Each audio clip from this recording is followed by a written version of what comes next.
It's time to get unmasked. Please welcome your host, Pamela Elaine Nichols and Cheryl A.S. Haley.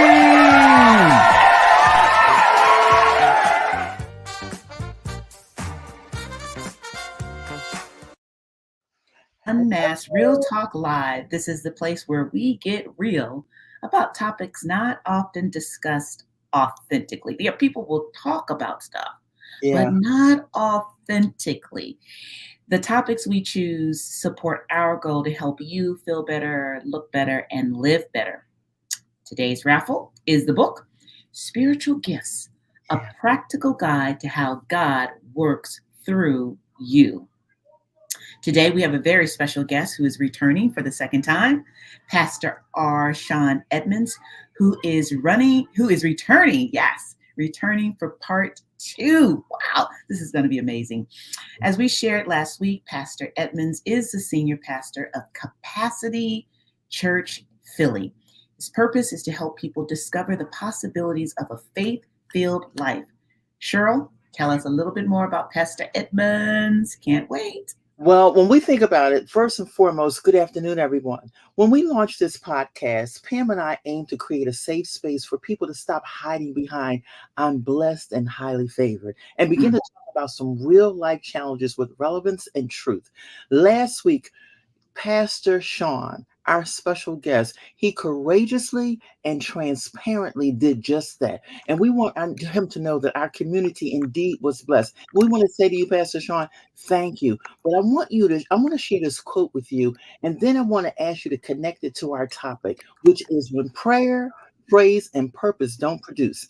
Now, the quote says, "In the silence of unanswered prayers, the crescendo of unspoken praises, and the mystery of unfulfilled purpose lies the canvas of resilience where our deepest strength is painted." Can you unpack this for our audience as it relates to your journey where faith meets real life? Welcome back to the studio.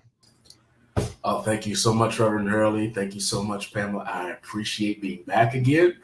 And I am so excited about today's conversation. Y'all give me a good one here. Give me a good one to talk about. The quote that you just shared, one thing that along in my journey that I had to realize is that God answers every prayer.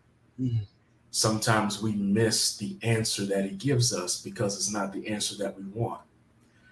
And I think I shared last week that, we have to pray until we get an answer and not pray until we get a yes. Mm-hmm.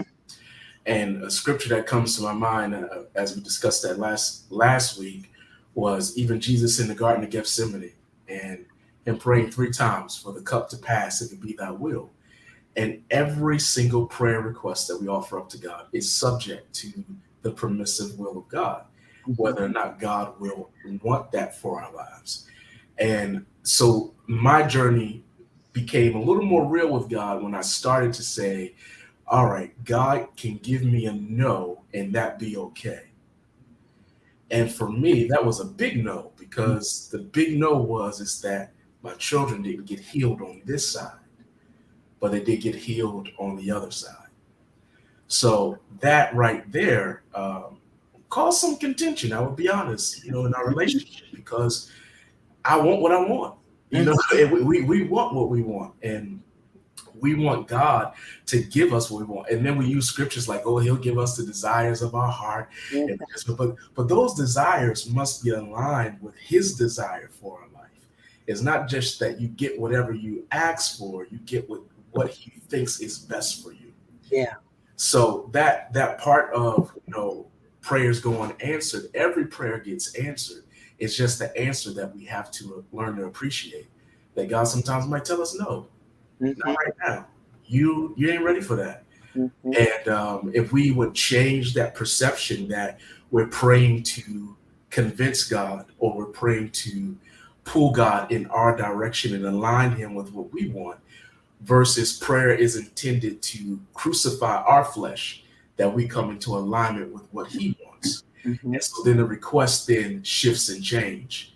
Then it's more so, not my will, but thy will be done. I want the cup to pass from me, but if that ain't what you want from me, I'll accept it. hard pill to swallow, because that takes great maturity, and it takes a whole lot of, I see Pamela with the faces already. I love it. I love it. But it takes a lot of maturity, and it takes sometimes navigating through those moments where you are upset with God, where you are frustrated with him, but realizing, he always got my back. In the moment, I don't realize that. But after the season is over, I look back and say, I get it now. Yeah. So that was a big one. The prayers going unanswered. No, you always get an answer. You just might not like it. That's right. Or the answer that you want. Absolutely. Mm-hmm. Yeah. And so, you were sharing last week with us the incredible challenge of watching your children struggling with their health, and then ultimately they're transitioning. And I was asking you, and you were talking about how, what God was doing in you through that difficulty and beyond that. And I pushed back a little bit, like, okay, you got awakened and enlightened, but there are a whole bunch of other folk who are still struggling with the loss of those precious lives. And I just want you to kind of repeat what you shared with me, because I thought it was, for me, it was a bit of I never thought about it like that. Awakening for me. So would you just share again what you said to us when I said, yeah, but everybody else is struggling? You may have gotten the revelation, but everybody else hasn't. Yeah, then, the thing, because then we become God's testimony, right? And although I saw my family members, my friends hurting, that we lost our children, I saw them also grow up in their faith, because they said, wait a minute. Now, of course, I had my moments. I ain't gonna sit there and act like that I'm, built for tough, and I didn't cry, and I didn't, have moments where I was really upset. Absolutely, I did. You talk about losing 2 kids. But at the end of the day, I stood back up. At the end of the day, I kept pushing. I didn't allow that to hinder me from moving forward. So what my brother and I use my brother as an example, because my brother and I have significantly grown in our relationship since the death of my children. It changed our dynamic. He started seeing me not just as his brother, but he saw me as his pastor. Mm-hmm. And he was like, if you could go through that, then what I'm dealing with, I can be able to survive that. And his faith started to increase, and he started to mature in his relationship with God.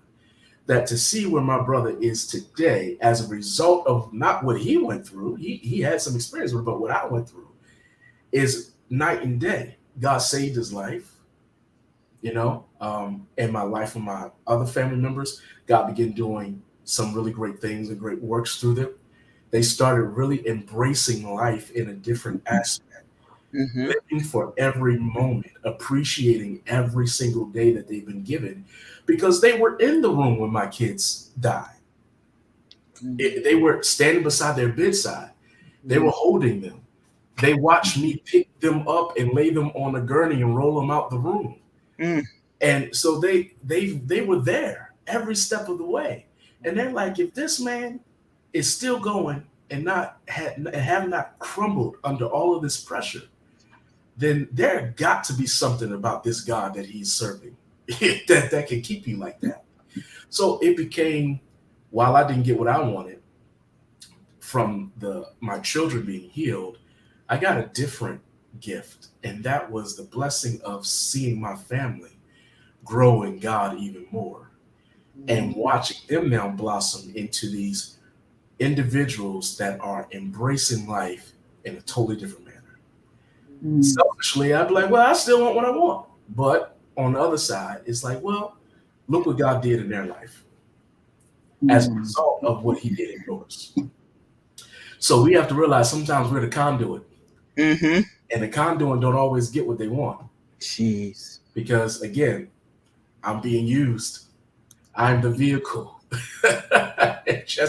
just trying to transport this message. So let me let me offer a perspective and see how it lands with you. Sure. What would you say to, well, your children were a conduit too. They came, they fulfilled on their purpose in this life, and they moved on. And they delivered whatever it was they came here to deliver.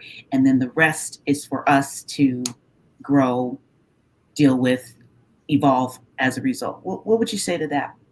I would say you hit the nail on the head with that, because in retrospect, I looked at how God used my kids to grow me up. And that was a hard lesson, baby. I tell you, that was a hard one.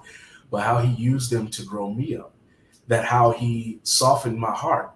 He gave me a daughter first. My daughter's my firstborn.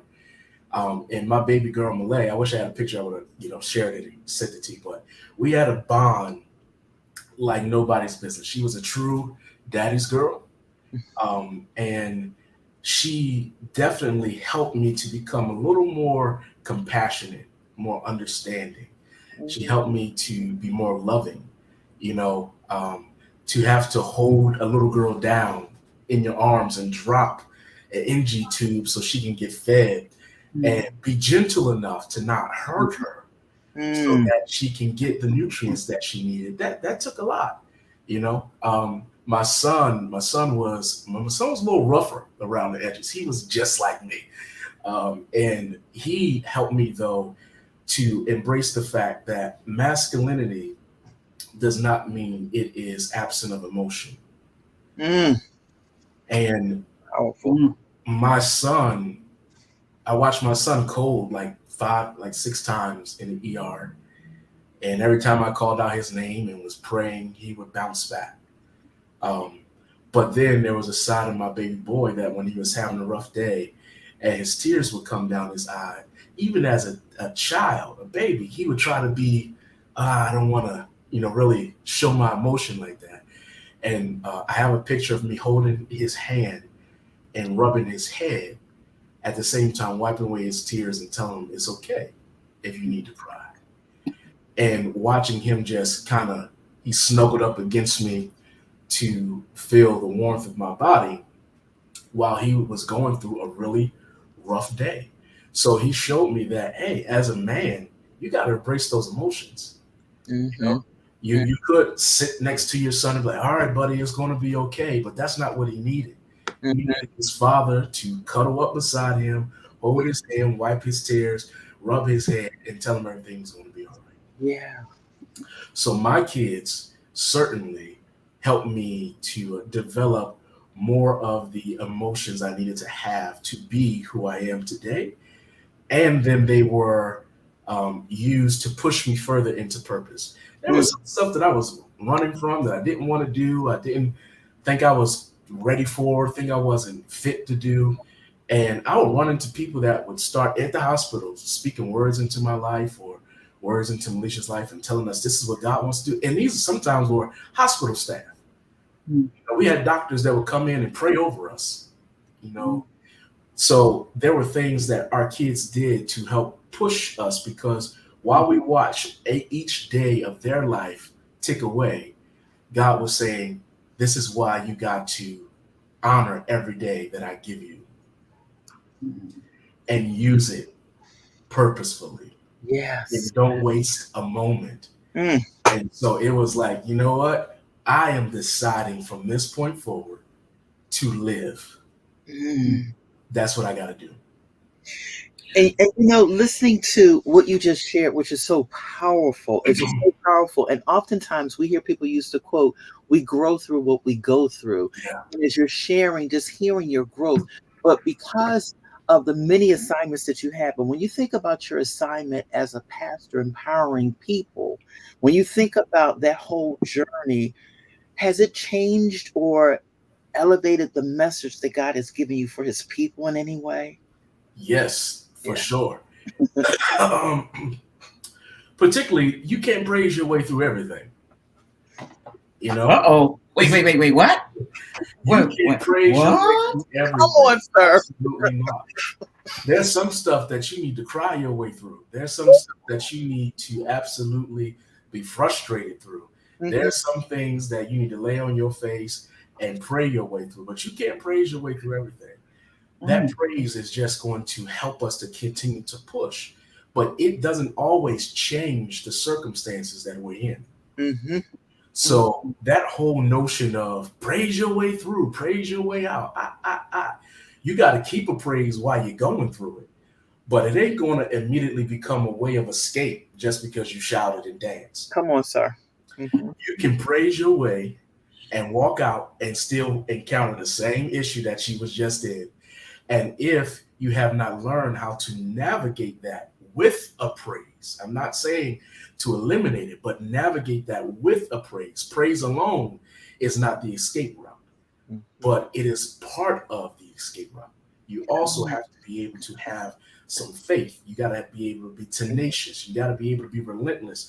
You have to be able to continue to, as they would say, I'll use a little cliche, take a licking and keep on ticking. Like there's stuff you got to still be able to do. But I think that we have given people a false impression of deliverance. That it is always immediate, and sometimes it's not. It's a process. See, I'm wondering if you are if your fellow pastors have cut you out of the club because you just went radical. To an extent, yes. I mean, I'm being facetious, but in a way, I'm very serious because what your perspective is somewhat out of the box, and thank goodness it's somewhat out of the box, because we need this kind of real talk about faith and purpose that we don't typically get, especially not in our Black churches. I'm gonna keep it real. Not in the Black churches. So there's been a disservice in a way to, the point you're just making, just praise your way out. That is a disservice to us as believers. We need to hear, and then we're wondering, well, why didn't it work? Well, it didn't work because it wasn't what God wanted. But wait a minute. Can we get another answer than that? And I think you're presenting something that we all need to hear that's a little bit different, not necessarily out of alignment, but a little bit different, because it aligns with what we see in the real world. I'm not sure I'm making myself clear about this, but we're talking about you losing your kids. Okay, that's reality. So let's figure out what we need to know differently than what we've been taught in order for this to make sense, this loss to make sense, this tragedy to make sense, this unfortunate event of our lives to make sense. I'm almost there at your church. I'm almost coming. The next time she comes, I'm going to bring her. Come on, please. Come on, because this is the real deal. But one thing I wanted to say to you is that it doesn't make sense. It doesn't make sense. I've tried to make sense of what I went through. I wouldn't even went through the Job experience. Now, God, I serve you faithfully. I do everything you ask me to do. I'm here. I'm at the church. I'm pushing. I am getting up off of a hospital couch on Sunday morning to go to church and preach faith to people while my kids are suffering. God, I am doing everything you asked me to do, and this still ain't changing, right? And it didn't make sense. It still doesn't make sense. So then I stopped trying to make sense of what I was going through and just learned how to go through it. Right? Because I think what we do ourselves a disservice about our theology of suffering. That suffering, oftentimes I hear people say suffering is promoting you, or suffering is taking you to the next level, or suffering is this and suffering is that. What I've learned about suffering is one, you can't escape it. Everybody's going to suffer. It is a part of the Christian journey. Every single person that was used effectively by God in the Bible was suffering. Every last one of them. Every last one of them. So suffering is a part of the journey. Well, one thing I learned that suffering does do, what suffering does do is show me what I already had in me.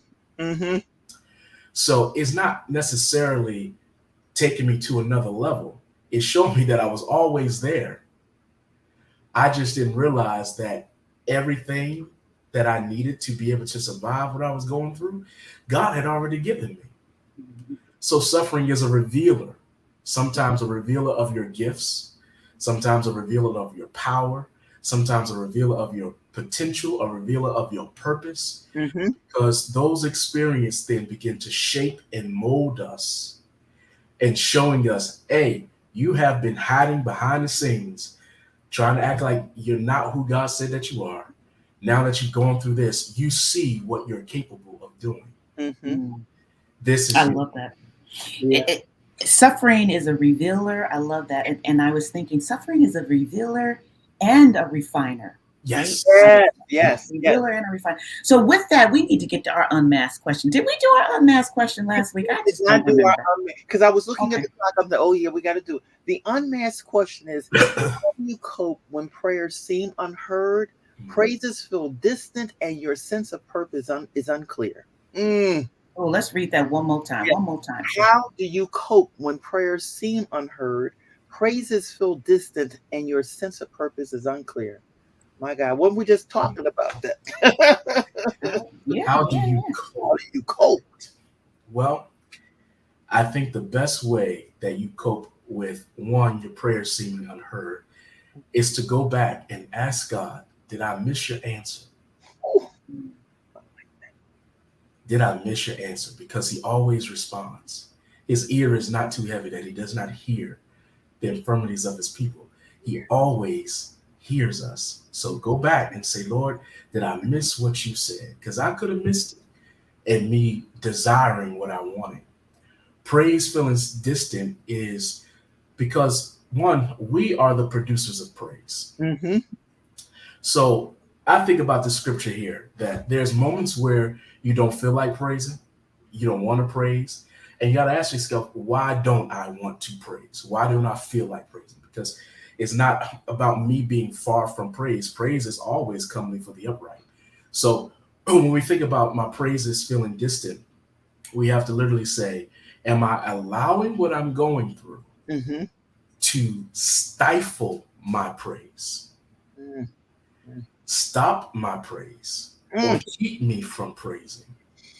Right?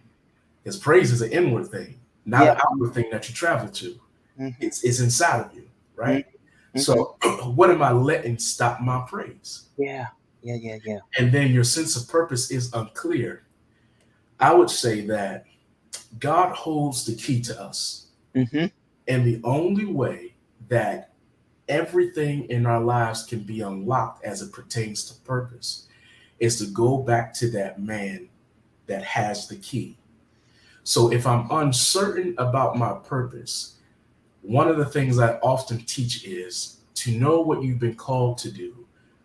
Look at what agitates you. Come on. Because anytime God gives a person a vision, I've been teaching this for the last several weeks, God just won't let me let it go. He gives them a burden first. So you think about Nehemiah rebuilding the walls of Jerusalem. He wept and cried over the condition of the walls of Jerusalem. It burdened him to the extent till he did something about it. Jesus watching the faithlessness of Jerusalem and them not believing that he is the Messiah, not having faith at all, right? It made him push to perform miracles to help build up their faith, build up their trust. Noah was building an ark to be able to save people from a flood. Although they didn't believe that a flood was coming, he continued to build what God told him to build, right? So, but he had a burden that they needed to have a place of safety, the ark. So every last one of us are given a burden. We sing that song, Glory, Glory, Hallelujah, since I laid my burdens down. Every burden you can't put down. Some of them you got to hold on to because that burden is really God birthing you into purpose. So appreciate the weight.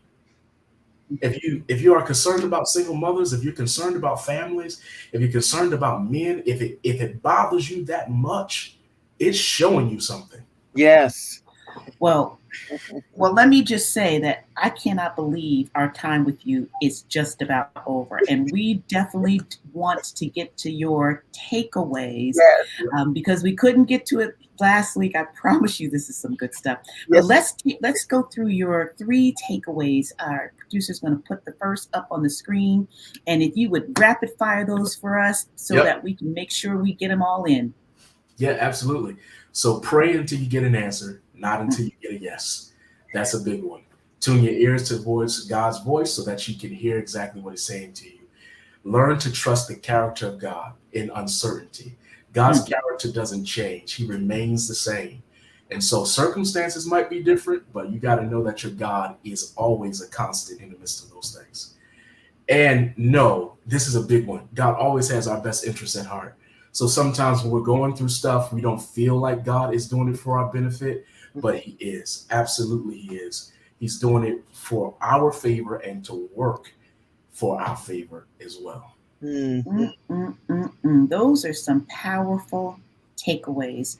And so we're going to go right into, and let me tell you, the takeaway that's the most difficult for me is learn to trust the character of God in uncertainty. Yeah. Number 2 is the trying one for me. But that's just about me. But this is not about me. So let's go to the raffle now. See who wins. Let's make it about y'all. Who gets the raffle prize today?